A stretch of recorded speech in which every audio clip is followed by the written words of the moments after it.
Bore da, a chroeso i Gwasanaeth Boreol Eglwys Dewi Sant ar yr ail sil yn hymor y Teyrnas.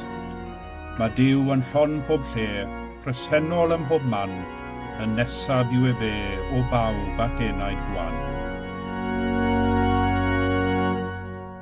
Mae Duw yn llon pob lle, presennol yn mhob man, yn nesaf yw e fe o bawb ac enaid gwan, o'r flaw o hyd i wrando cri, nesau at Dduw sydd dda i mi.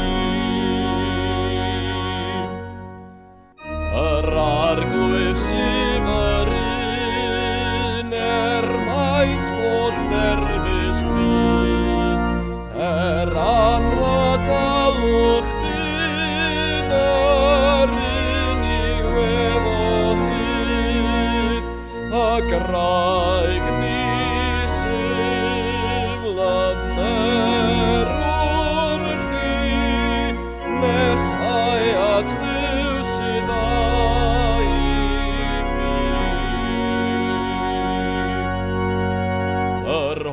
gyfoethog y Dduw ei olyd ni leihau, diwalla popeth byw o hyd ei wallus na, un dafn o'i for sy'n for i ni, nesau at Dduw sy'n dda i mi.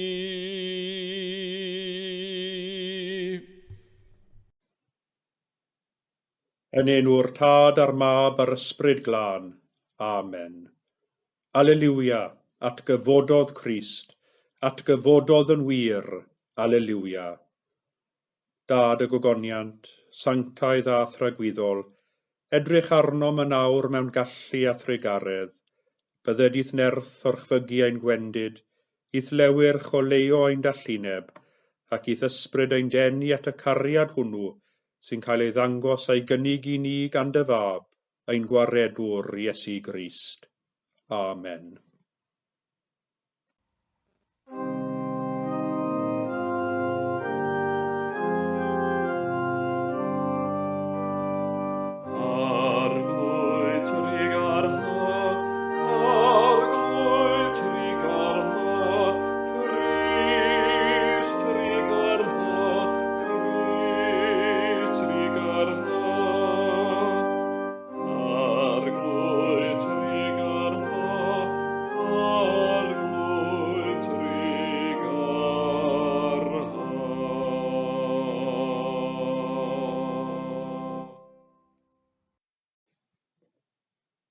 Felly, cyffeswn ein pechodau, a cheisio gan ein tad, ei fyddeiant a'i dangnefedd.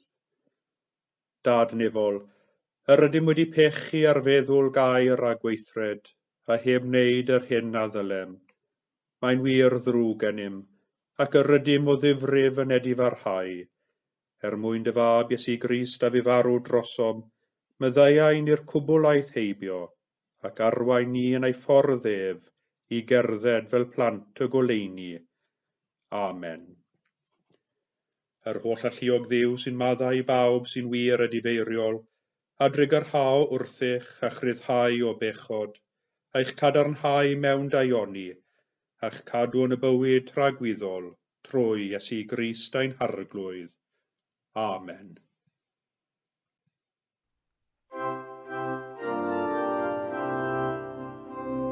Gogoniant i Dduw, gogoniant i Dduw, gogoniant yn y goruchaf. Gogoniant i Dduw, gogoniant i Dduw, gogoniant yn y goruchaf. Gogoniant yn y goruchaf i Dduw, ac ar y feiar tangnefedd i'r rhai sydd wrth ei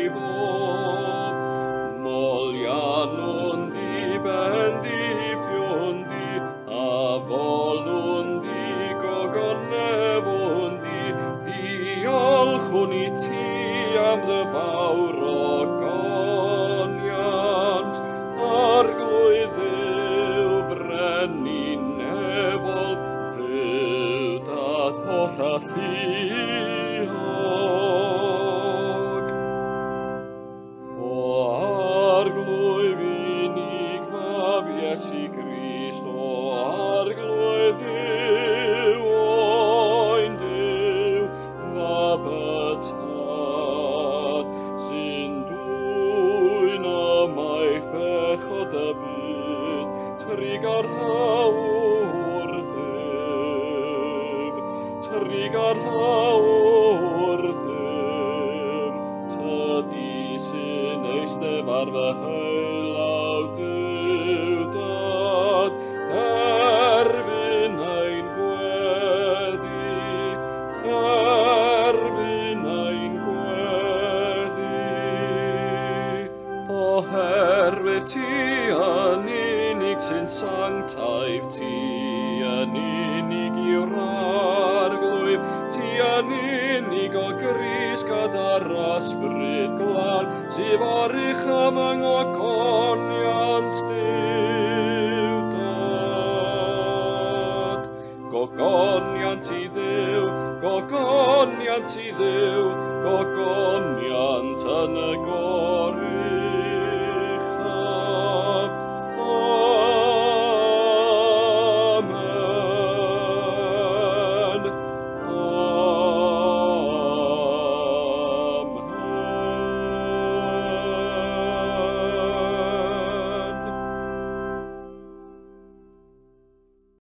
Y colect ar gyfer yr ail sul yn hymor y Teyrnas, Gweddiwn.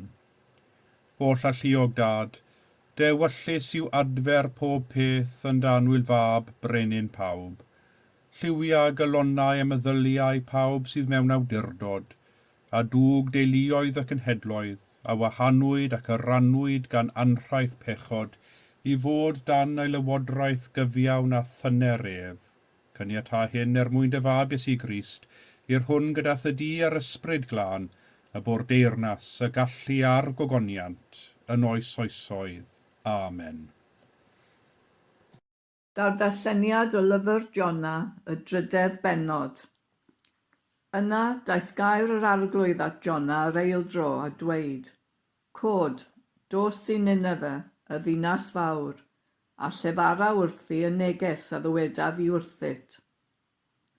Cododd Jona a mynd i Nineve yn ôl gair yr arglwydd.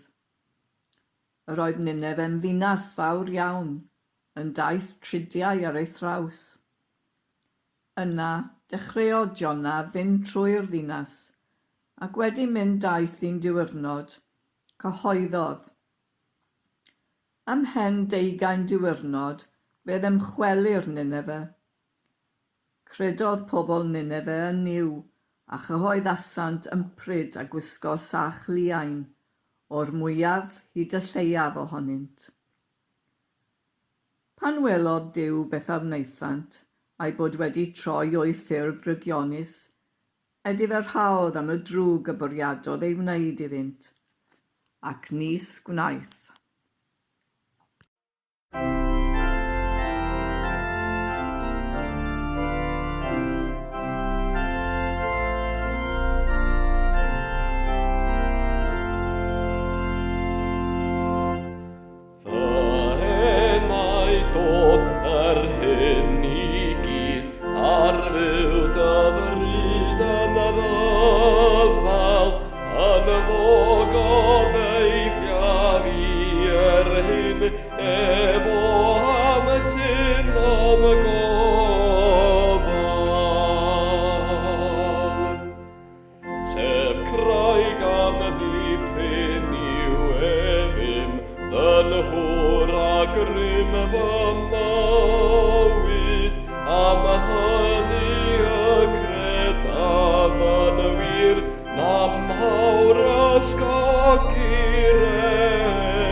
Yn unig mae i gyd, fy iechyd gogoniant, fy ngyrhaig yw am y cadernid maif, am y gobaith an y ddilasiant.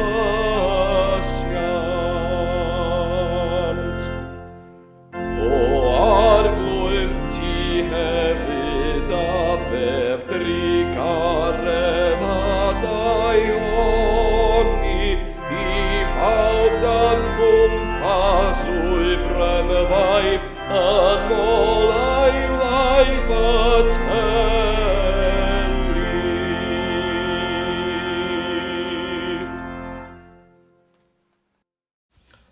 Gwrandewch Efengyl Crist yn ôl Sant Marc.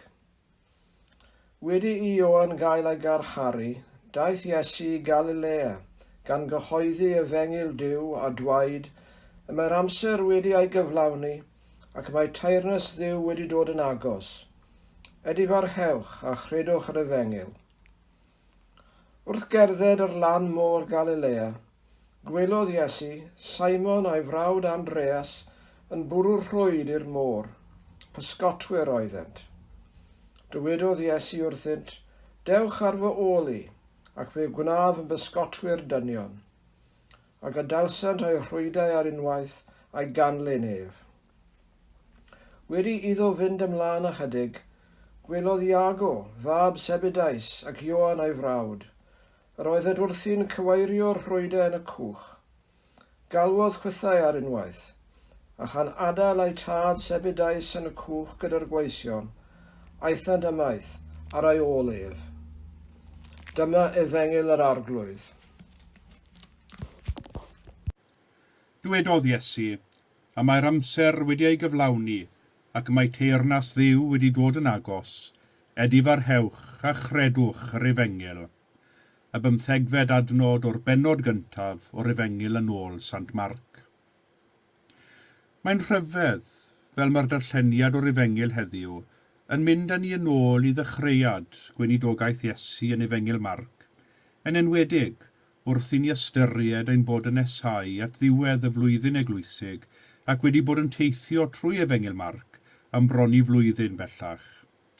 Ond ar y degau, mae'n dda ein bod yn mynd yn ôl i'r dechreuad, i'r man cychwyn, oherwydd y dechreuad yn ymlach na pheidio sy'n lliwio'r gweddill, ac mae cael ein atgoffa o'r dechreuad yn sicrhau nad ydym yn colli golwg neu yn wath byth colli'r trywydd wrth deithio gyda Iesu. Dwi'n siŵr eich bod chi fel fi ar y degau wrth ddarllen llyfr neu erthygl hanner ffordd trwy bennod wedi colli trywydd y stori neu'r ddadl. Pan mae hyn yn digwydd, does dim un diben ceisio palu ymlaen ar llyfr yn hytrach mae'n rhaid mynd yn ôl i ddechrau'r bennod neu hyd yn oed yn ôl i ddechrau'r llyfr mwyn atgoffa ein hunain o beth a ddigwyddodd fel y gallwn ailgydio a thrywydd y stori a pharhau ar llyfr. Wrth ganolbwyntio ar wahanol agweddau o fywyd a gweinidogaeth Iesu, mae'n hawdd iawn i ni golli golwg o'r stori fawr, y prif reswm pam y dechreuodd Iesu ar ei weinidogaeth a'i brif amcan wrth weinidogeithi. Un prif amcan oedd gan Iesu, a hynny, fel y dywedwyd yn y darlleniad y bore Mawrthym, oedd i gyhoeddi Efengyl Duw. Ystyr y gair Efengyl yw newyddion da, felly cyhoeddi newyddion da Duw oedd Iesu yn ei wneud trwy gydol ei weinidogaeth, a'r newyddion da oedd hyn, a mae'r amser wedi ei gyflawni ac mae Teyrnas Dduw wedi dod yn agos. Felly, fe ddylen ni weld holl weinidogaeth Iesu yng nghyd-destun a'i waith o hyrwyddo a sefydlu Teyrnas Dduw ar y ddaear. Ond pa fath o deyrnas yw hon? A pham fod Teyrnas Dduw yn newyddion da? Pan feddyliwn am deyrnas Dduw, nid ydym yn meddwl am deyrnas a ffiniau tiriogaethol yn perthyn iddi, na theyrnas ag iddi sefydliadau crand a phwysig, na chwaith teyrnas a byddinoedd i ddiogelu buddiannau ei thrigolion. Nid oes rhwysg na sermoni yn perthyn i'r deyrnas hon. Mae Teyrnas Dduw yn wahanol ym mhob ystyr y gair i bob deyrnas y gallwn ni ei dychmygu. Teyrnas yw hon sy'n croesi ffiniau ac ieithoedd a chenhedloedd. Teyrnas yw hon sy'n anweladwy ac eto mae ei dylynwad i'w deimlo ar waith yn y byd, yn herio ac yn newid, yn dymchwel ac yn adeiladu. Nid rhywbeth allanol yw teyrnas Dduw, ond rhywbeth mewnol. Yn y galon y mae teyrnas Dduw yn sefydlu ei hun, dyna yw ei chadarnle. Yng nghalon pob un sy'n barod i osod ei hunan o dan lywodraeth Duw, sy'n gosod Duw yn gyntaf, a phob peth arall yn eilbeth iddo. Lle bynnag y mae cariad Duw yn teyrnasu, yno y cawn ni gipolwg o'i deyrnas ar waith. Fe wyddom fod teyrnas Dduw yn ymwneud â chalon yr unigolyn, oherwydd wedi Iesu cyhoeddi y mae teyrnas Dduw wedi dod yn agos, mae'n mynd ymlaen i ddweud, edifarhewch a chredwch yr Efengyl. Mae edifeirwch yn weithred bersonol sy'n perthyn i'r unigolyn. Nid oes modd i unrhyw un edifarhau am weithred rhywun arall. Yr unig beth y gallwn ni wneud yw edifarhau am yr hyn sydd o'i le yn ein bywydau ni. Wrth gwrs, fe allwn ni ymddiheuro ar rhan rhywun arall, fe allwn ni hyd yn oed ymddiheuro am gamgymeriadau a wnaed yn y gorffennol, gan sefydliad neu wlad, ac yr ydym wedi gweld sawl enghraifft o hynny dros y blynyddoedd diwethaf, yn enwedig wrth ystyried y rhannau hynny o'n hanes sy'n gwneud i ni resynu. Ond y mae edifeirwch yn perthyn i'r unigolyn. Y mae edifeirwch yn golygu newid cyfeiriad, newid agwedd, newid ffordd o feddwl, newid ffordd o fyw. Ystyr gwreiddiol edifeirwch yw troi yn ôl, a thrwy edifarhau, yr ydym yn troi oddi wrth ein pechodau, yr ydym yn troi oddi wrth y pethau hynny sy'n niweidio ein perthynas a'n cydddyn ac a Duw, ac yr ydym yn troi at Dduw, a gweithio i fyw ein bywydau mewn ffyrdd sy'n parchu ein cydddyn ac yn parchu Duw. Ystyriwch y darlleniad o lyfr Jona y bore yma. Fe gafodd Jona yr alwad gan Dduw i fynd i Nineve, i alw'r bobl i edifarhau. Yr oedd y ddinas honno wedi troi'n lle drigionus iawn, mor drigionus yn wir bod Duw yn bwriadu ei dymchwel. Wrth gwrs, yr ydym yn hen gyfarwydd ar stori. Y lle diwethaf yr oedd Jona am fynd, iddo oedd Nineve, ac fe geisiodd ffoi ar long i Darsys. Yn y weithred o ffoi, fe drodd Jona oddi wrth Dduw a'i alwad fel proffwyd. Ond fel y gwyddom, daeth storm fawr, ac yng nghanol y storm fe daflwyd Jona o'r llong ac fe gafodd ei lyncu gan anhenfil o bysgodyn. Ac yna, ymol y bysgodyn, fe welwn ni Jona ei hun yn edifarhau, yn troi o'i ddymuniad i ffoi a derbyn ei alwad gan Dduw. Ar gael ei chwydu ar lan, aeth Jona ymlaen i Nineve, a chyhoeddodd y neges a roddodd Duw iddo i'w thrigolion. Roedd geiriau Jona'n ddigon i beri bobl Nineve o'r mwyaf hyd y lleiaf, gan gynnwys y brenin, edifarhau mewn lludw a sach liain. Ond sylwch, roedd y weithred o edifarhau yn weithred yr oedd yn rhaid i bob un ymgymryd â hi. Roedd y dewis i droi yn ôl at Dduw yn ddewis ac yn gyfrifoldeb i bob unigolyn yn Nineve. Yn y weithred wedi farhau, yr ydym yn cydnabod bod angen Duw arnom, a hebddo mae rhywbeth o'i le. Yn y weithred wedi farhau, yr ydym yn cydnabod ein bod ninnau wedi peri niwed, boed yn fwriadol neu'n anfwriadol, un ceraint a'n cymdogion, ac wrth droi yn ôl at Dduw, yr ydym yn dangos ein parodrwydd i newid ein hagweddau, newid ein ffordd o fyw fel y gallwn ymroi i wasanaeth Duw a byw ein bywydau yn ei oleuni ef. Pan wnawn ni hynny, yna, yr ydym yn byw fel trigolion Teyrnas Dduw, ac mae Teyrnas Dduw yn dod yn rhan o'n byw beunyddiol ni. Fe geisiwn nid ein lles ein hunain, ond lles eraill hefyd. Fe welwn ni fod ein galwad yn un sy'n gofyn i ni osod Iesu, yn esiampl i'n bywydau, a chawn ein galw i wefelychu ef yn ei gariad a'i ofal tuag at eraill. Oherwydd yn Iesu, fe welwn holl fwriadau cariadlon Duw tuag at y ddynol ryw yn dangos i ni sut i fyw yn ôl egwyddorion y deyrnas.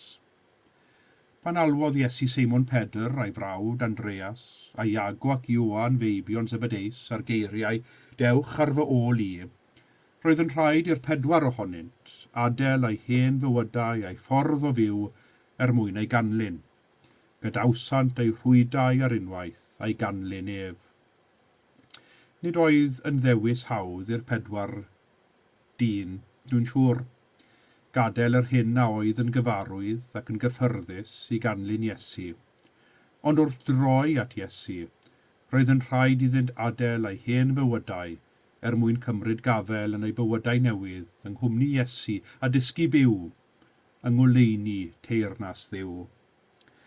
A dyma ni yn yr ffordd trwy'r COP 26 gydag arweinwyr rhai wledydd mwyaf dylanwadol a phwerus y byd yn trafod y camau priodol y dylent eu cymryd mwyn arafu newid hinsawdd, gweithio bydd yr ymgylchfyd ac lles y ddynol ryw. Y prif nod yw dod o hyd i ffordd o arafu cynhesu byd eang, ac fe wyddom nad hawdd yw hyn. Nid hawdd yw gadael yr hen ffyrdd cyfarwydd a chyffyrddus o wneud pethau, ffyrdd sydd wedi profi'n llwyddiannus a buddiol yn y gorffennol a mentro ar dechnoleg newydd a ffyrdd newydd o wneud pethau. Fe wyddom mor anodd yw i ni yn ein bywydau yn dewisiadau personol i wneud y newidiadau bychain a fydd o les i'r ymgylchfyd yn yr hir dymor. Eto, mae byw yng ngoleuni Teyrnas Dduw yn gofyn i bawb, o'r mwyaf i'r lleiaf, ydi farhau. Gadael yr hen rwydau a'r cychod, a chamu'r dyfodol gan ganlyn Iesu. Gan wybod bod gwaith y deyrnas yn golygu caru a gofalu, a mae'n cydddyn a'r creiad sy'n ein cynnal ni oll. Amen. Cyd adroddwn y credon Eceia. Credwn yn un Duw, y Tad holl alluog, gwneithir o'r nef a deiar a phob peth gweledig ac anweledig. Credwn yn un arglwydd Iesu Grist, unig fab Duw, a genhedlwyd gan y Tad cyn yr oll oesoedd. Duw o Dduw, llewyrch o lewyrch, gwir Dduw o wir Dduw, wedi ei genhedlu, nid wedi wneithir, yn un hanfod ar Tad, a thrwyddo ef y gwnaed pob peth. Ein mwyn ni ac ein hiachawdwriaeth, disgynodd o'r nefoedd, trwy nerth yr ysbryd glân daeth yn gnawd o fair forwyn ac fe gwnaed yn ddyn. Fe groeshoeliwyd drosom dan Pontius Pilat, dioddefodd angau ac fe claddwyd. Atgyfododd y trydydd dydd yn ôl ysgrythyrau ac esgynodd i'r nef, ac mae'n eistedd ar ddy heilawr Tad, a dawd rychefn mewn gogoniant i farnu'r byw a'r meirw, ac ar ei deyrnas ni bydd diwedd. Credwn yn yr ysbryd glân, yr arglwydd rhoddwr bywyd, sy'n deillio'r Tad a'r mab, ac ynghyd â'r Tad a'r mab a gyd a ddolir ac a gyd o goneddir, ac a lefarodd trwy'r proffwydi. Credwn yn un eglwys lan gatholig ac apostolig, cydnabyddwn un bedydd myddeiant pechodau, a disgwyliwn am atgyfodiad y meirw a bywyd y byd sydd i ddyfod. Amen. Gweddiwn, fel y delo ei deyrnas ac y gyhoeddir ei efengyl, gadewch i ni weddio ar Dduw. Dy roi'r eglwys ysbryd gwir ydi feirwch, i'w gwneud hi'n deilwng i brygethu a difeirwch i'r byd. Lle mae'n llygredeg, glynha hi, lle mae unrhyw beth o'i le, diwygia hi, a lle mae mewn eisiau, cyflawna hi. Gall iogad y bobl i ddilyn dyn ffyddlon, ac i ddenu eraill at y ffydd. Arglwydd, yn dy drigaredd, gwrando ein gweddi. Boed i'r arweinwyr sy'n cyfarfod yn Glasgow ar gyfer y COP 26, wrando ar y lleisiau proffwydol ar y cyrion, sy'n galw am newidiadau yn y ffordd yr ydym yn byw ein bywydau, ac sy'n galw am edifeirwch am gamddefnydd o adnoddau'r creiad yn y gorffennol. Gwasgarad y wyllwch anwybodaeth a difaterwch, fel y gallwn gweithio ar gyfer dyfodol gwell, a hynny ar gyfer holl bobloedd y byd. Arglwydd, yn dy drigaredd, gwrando a'n gweddi. Yn ein gwaith beunyddiol, gad i ni wybod dy fod ti'n agos bob amser, fel y gallwn ni fod yn barod i glywed dy alwad, bendithiau'r rhai y gweithiwn gyda hwy, a dangos iddynt dy iachawdwriaeth. Arglwydd, yn dy drigaredd, gwrando a'n gweddi. Gweddiwn dros y rhai sydd yn unig, y rhai sydd wedi colli'r teuluoedd a oedd yn eiddo iddynt gynt. Bydd yn agos at y rhai y mae ei gwaith yn ei hanfon i leoedd sydd ymhell oddi cartref. Bydded yn agos at y rhai, bydded i'r cariad sydd yn ei clymu hwy a'i teuluoedd barhau. Arglwydd, yn dy drigaredd, gwrando a'n gweddi. Ymddiriedwn i ddofal grasol bawb a fi farw yn ffydd Crist, a molwn di am y ffyddloniaid ymydawedig, gan ymlywenhau gyda hwy yng nghymundeb y saint. Arglwydd, yn dy drigaredd, gwrando a'n gweddi. Fel y galwodd Crist ni Gwasanaeth, gweddiwn yn ei enw. Amen.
Y mae'r arglwydd yma, a mae ei ysbryd gyda ni.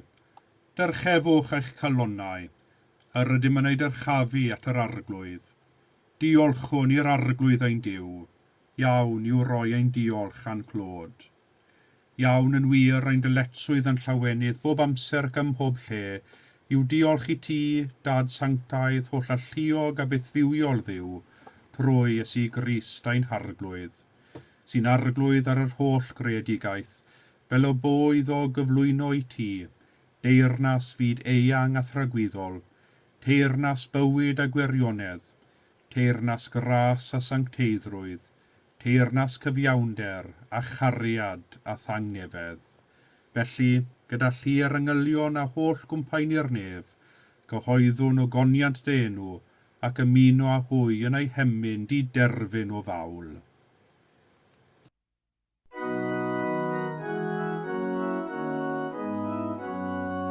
Sanctae, sanctae, sanctae, arglwydd Duw gallu hanner, nefadau ar sy'n llawn ffogoniant, llawn o ffogoniant, Hosanna, Hosanna, Hosanna yn y goruchaf. Bendigedig yw'r hwn sy'n dyfod yn enw'r arglwydd. Hosanna, Hosanna, Hosanna yn y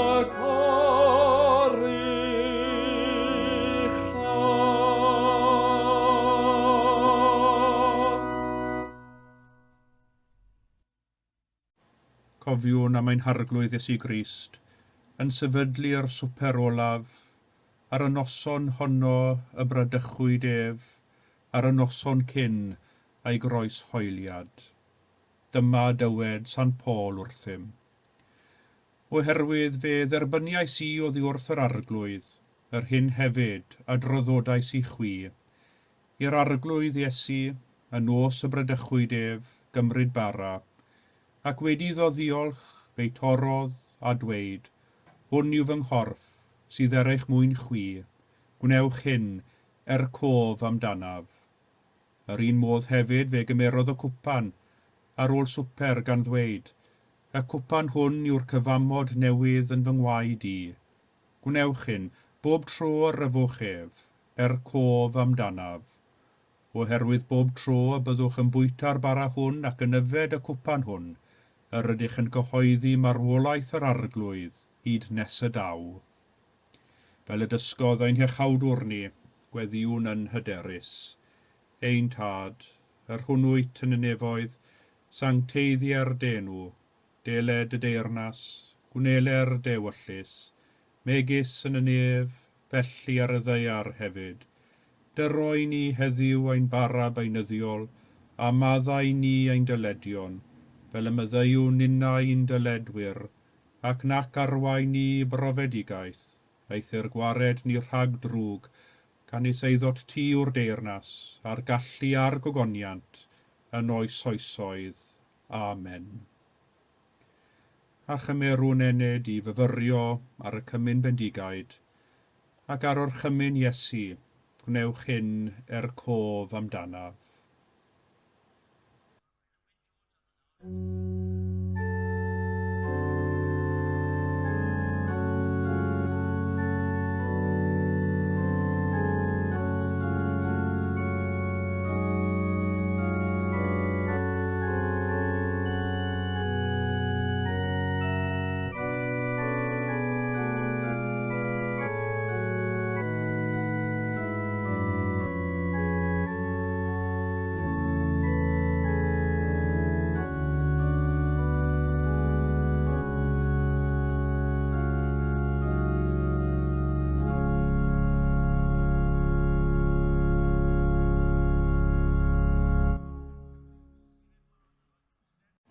Gan gofio troion eisoes yr ydym wedi penlinio wrth fwrdd y cymyn, ac estyn ein dwylo i dderbyn y bara corff Crist ac yfed o'r un cwpan gwaed Crist, gweddiwn gyda'n gilydd.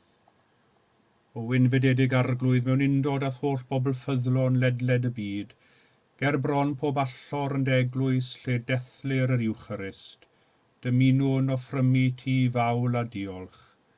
Cyflwyna fi ti fy enaid am corff, gan dair ewyllysio bod yn un a thyn wastadol, am na allaf yn awr dy dderbyn yn y sacrament, tyrd yn ysbrydol i'm calon, gwnaf fy hun yn un a thi, cofleidi af di a chalon, meddwl ac enaid, na foed fyth i ddim dy wahanu di o ddiwrthyf, fel y gallaf fyw a marw yn dy gariad. Amen.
Diolchwch i'r arglwydd, oherwydd graslon yw, a'i gariad sy'n dragywydd.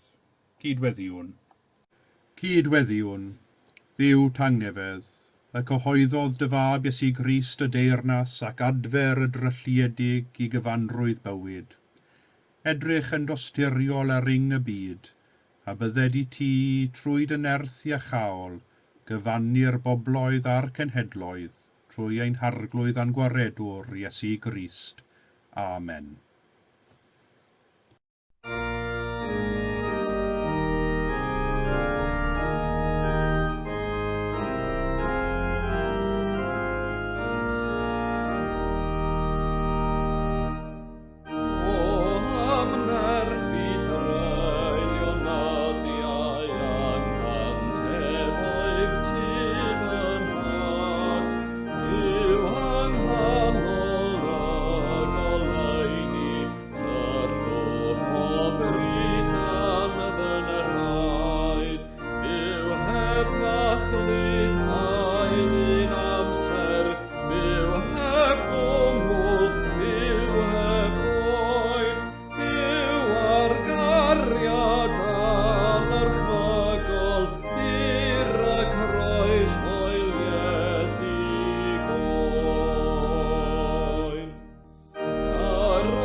Bydded i Grist y brenin eich gwneud yn ffyddlon a chrif, i gyflawni ei ewyllus, a'ch dwy'n i deyrnasu gydag ef yn ei ogoniant. A bendith Duw holl alluog, y tad y mab a'r ysbryd glân, a fôn eich plith ac a drigo gyda chwi yn wastad. Amen.